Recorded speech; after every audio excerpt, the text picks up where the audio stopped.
Hello. Yes, hello, you people. Hello. In YouTube land, how do you do?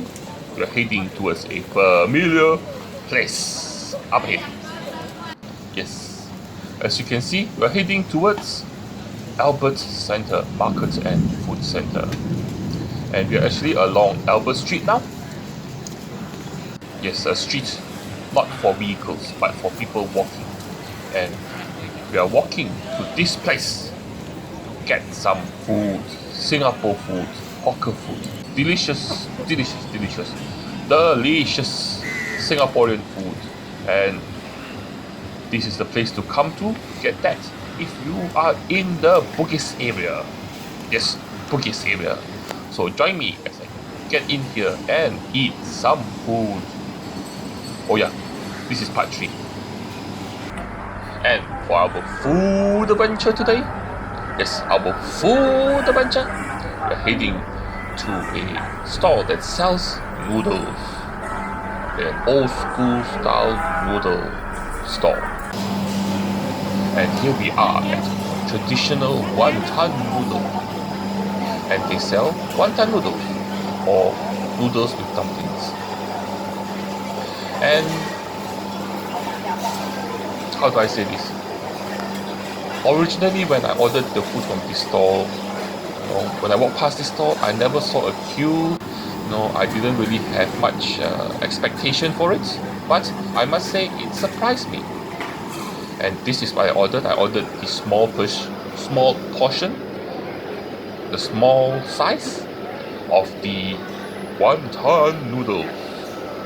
Cost me $3.50, and it has some common ingredients that you find in most wonton noodles in Singapore. And this one here, as you can see, is on the drier side, with the sauce at the bottom, noodles, char siu, a bit of blanched vegetables, and 2 types of wontons. One in the soup, you can see in the small bowl there, and one there's those that are crispy in the bowl with the noodles. And so, like I said, when I first tried it, I didn't have much expectation on it. But first thing is, okay, vegetables the same, but look at how red the char siu is. Normally when the char siu is this red, it is tough or dry. But what gave me hope was the noodles. When I was running the chopsticks through the noodles, I could feel the tension that the noodles here were not soft, were not overcooked. It had a nice, it felt nice and stringy and firm, which is good for wonton noodles. Wonton noodles shouldn't be overcooked, shouldn't be soft, shouldn't break apart easily. It should have a nice light texture. It should be springy in your mouth. It should be flavored very nicely by the soya sauce and chili sauce. So this is the noodles which I didn't have much expectation for. And of course, I saw that there was some sauce at the bottom of the bowl. So the first thing you must do is to mix everything up properly. Make sure every single strand of noodles is coated with the sauce. And I must say, the noodles here are long.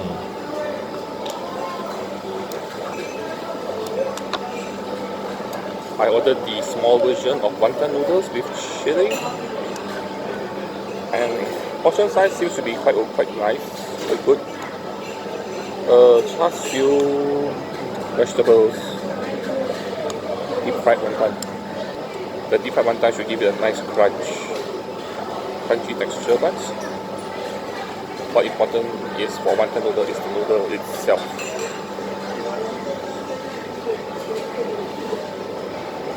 Look at the long strand of noodles.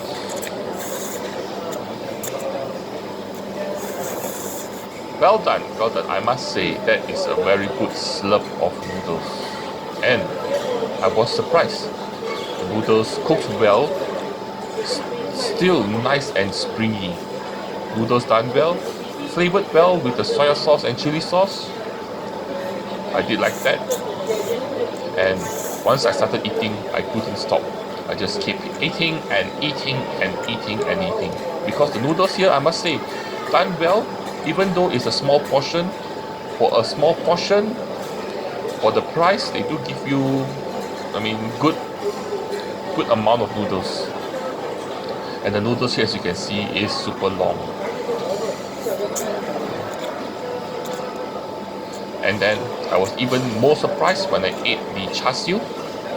The char siu, even though it didn't look very appetizing, it was actually tender and tasty. There's a nice sweet flavor coming from the char siu, even though there isn't any of the char, of the caramelized flavor that normally comes with other char sius. But this one here, not bad. Vegetables normal, but I really do like the crispy wonton. Yes, this crispy wonton gives it a very nice contrasting crispiness to the springy noodles. And also the filling was actually quite tasty.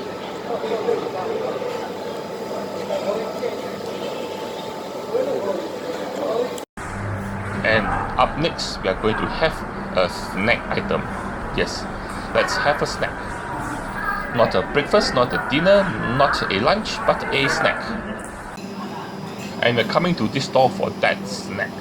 The name of the store is called Fortune Food Homemade Popiah.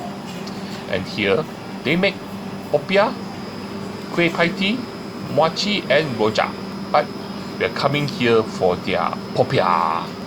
Popiah is basically just a roll, a spring roll. And here are the items I mentioned earlier that they sell and the prices. So if you want some, come and get it. One thing good about this store is that they have branches in many food centers around Singapore. So if you are walking around a food center, you see one place that has a purple signboard of this color. Yup, it's probably them. And another good thing is that they make the popiah skin themselves. So what is popiah? Popiah is something like a spring roll, just that it is not deep fried. And this skin here, this soft, thin, almost paper-like crepe or pancake that is made from wheat flour. And it's used to wrap up the ingredients inside.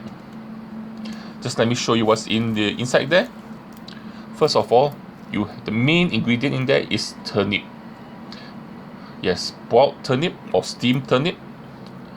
And then you have some carrots, some cucumber, some peanuts, some crispy bits sometimes, some egg, fried shallots, maybe garlic, like maybe an omelette, tofu, variety of things inside. But let's dig in and let's have a taste of this popiah.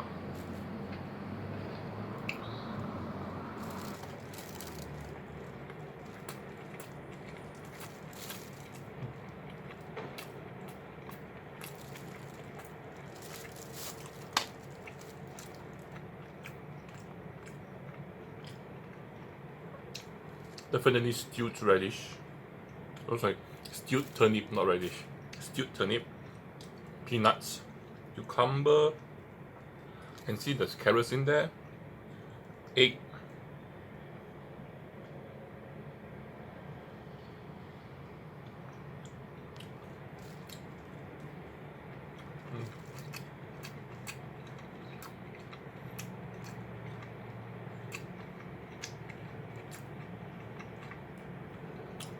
Normally the turnip is slightly more sweet than other places. Here is a bit salty, a bit of a garlic flavor coming out from here.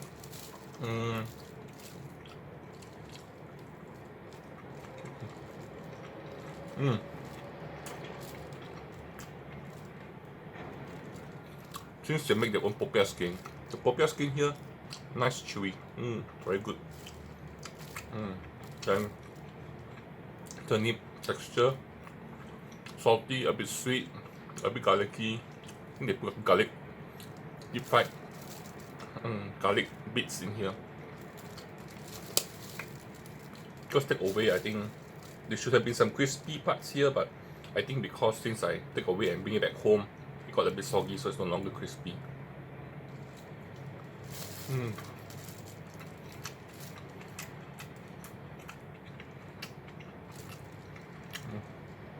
It should be sweeter, slightly a bit sweeter. Yeah, slightly more savory. And I think they didn't give me chili, I think. For me, I eat mine with chili. Maybe the sweetness comes from there. But this store makes their own popiah skin.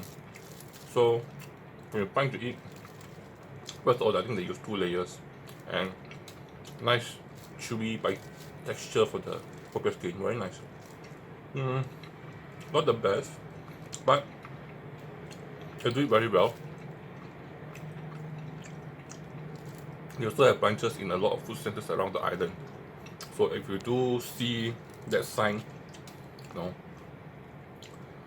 and you like popiah, give this a try. This popiah, very, very decent. Very, very good. Not the best, but very tasty.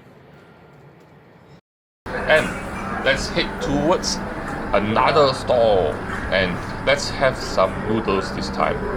Some Malay noodles. Even though this place does make other items that's popular like the satay, but I'm going to try some noodles.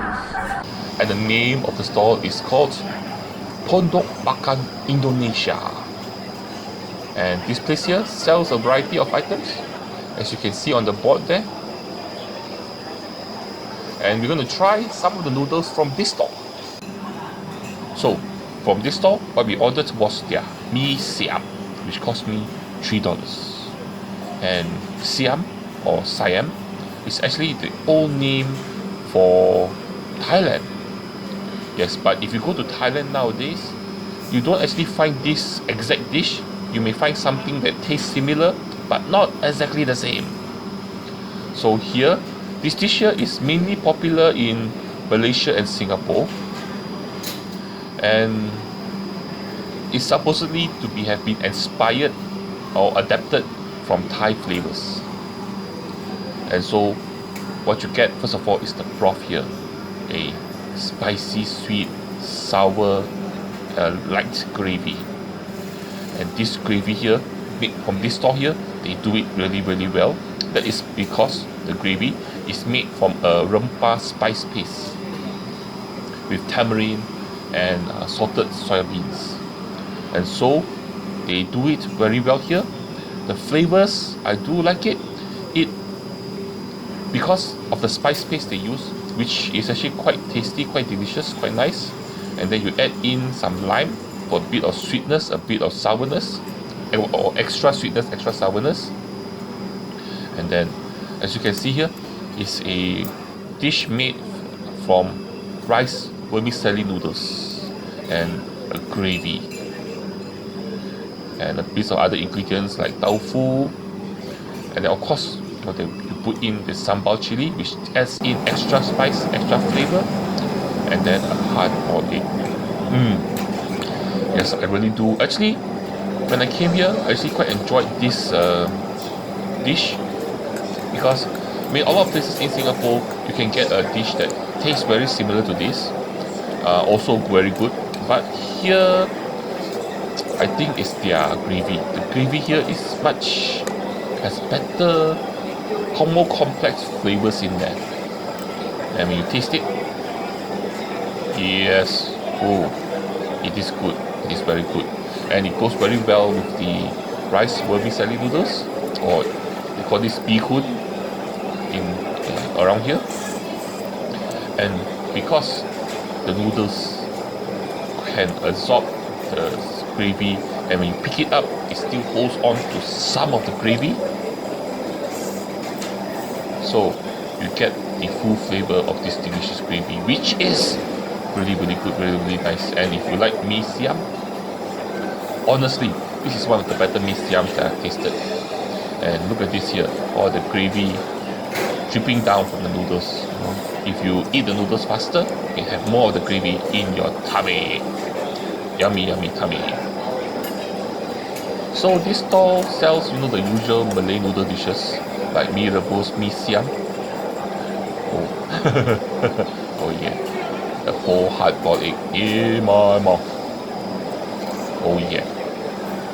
Anyway, I was saying, oh yeah, they sell the normal dishes, the Malay noodle dishes. They also sell like satay and also lontong. Lontong is actually rice cake with like a curry gravy, which is also very good.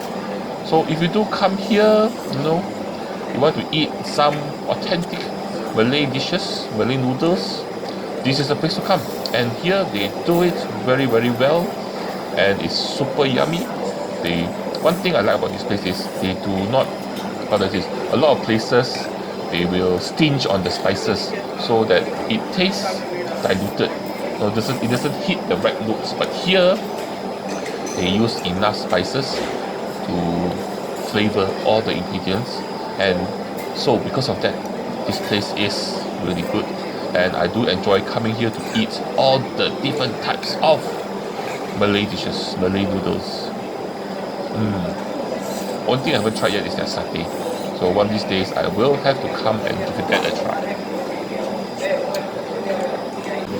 Up next, what we have is this delicious dish called mee rebus. It costs me $3. And what's so good about this dish is that, first of all, the gravy. The gravy here is like, delicious. It's filled, and when you taste it, it's a thick gravy with Malay spices in it. So this place here uses the spices well to give this dish a very, very nice flavor. And then of course you have like cut chilies, you have bean sprouts, you have yellow noodles, you have some tofu, and then of course you can order the bergedil extra, of course. And then you also have a hard-boiled egg. So first thing you do is you squeeze in the lime that they give you. This one give it a nice sweetish, zesty kind of kick to your dish, very slightly. And then you have all these ingredients here. Mix it up and eat it. And then one of the reasons why I ordered the bergedil, which is something like a potato croquette, is that halfway through, after you eat the noodles, everything, you break up the bergedil and then you let it absorb the gravy. Yes, when it absorbs the gravy, it will be delicious. And so, first thing you do, of course, is to try the noodles together with all the other ingredients and the gravy too. And because the gravy is so thick, it will cling onto the noodles and other ingredients very, very nicely and give full flavor to the dish. And as we are mixing up everything, just to make sure all the flavors are mixed up well, and this gravy here is nice and thick, almost curry-like, but it's not exactly. So how they make this gravy? Basically, the main ingredient is prawns or shrimp and preserved yellow soya beans that mix up the broth, give it all the nice flavor. Together with, of course, like shallots, lemongrass, galangang, which is ginger, bay leaves, kaffir lime, and maybe palm sugar, salt, sugar, and all the different types of ingredients. And here the gravy is nice and thick, and because of that it coats everything nicely. And if you want some extra kick, extra spicy kick, you eat your noodles with the cut chilies. And here the noodles here is the yellow egg noodles, and unfortunately it is just slightly overcooked for my taste. I normally prefer it not so overcooked, but overall still done very well. And then when the bergedil, you break it up and mix it into the gravy. It absorbs the gravy, and the bergedil, which is something like a potato croquet with spices in it. So it's totally delicious, totally yummy. I do really like it. This store makes it better than other places. So if you do like mee rebus, this is one of the places you can come and try. If not, they have other things like satay, which is also a very popular item in this store, or other Malay noodles, like the one I showed you earlier. And so this brings us to the end of our video here. As you can see, there are rows and rows of stalls here with lots of seating for you to sit down and eat the delicious food, hawker food, street food, Singaporean food at this food center. There's just so much food that I really cannot cover all this in just one video. So stay tuned. Within the next few days, the next part of this series will be out, so look out for it. And as per usual, like, share and subscribe. I got Patreon, I got PayPal, support me on those. And lastly, but the most important thing, the thing that you have to do is to join me for my next food adventure. I will see you guys around. And girls, bye bye.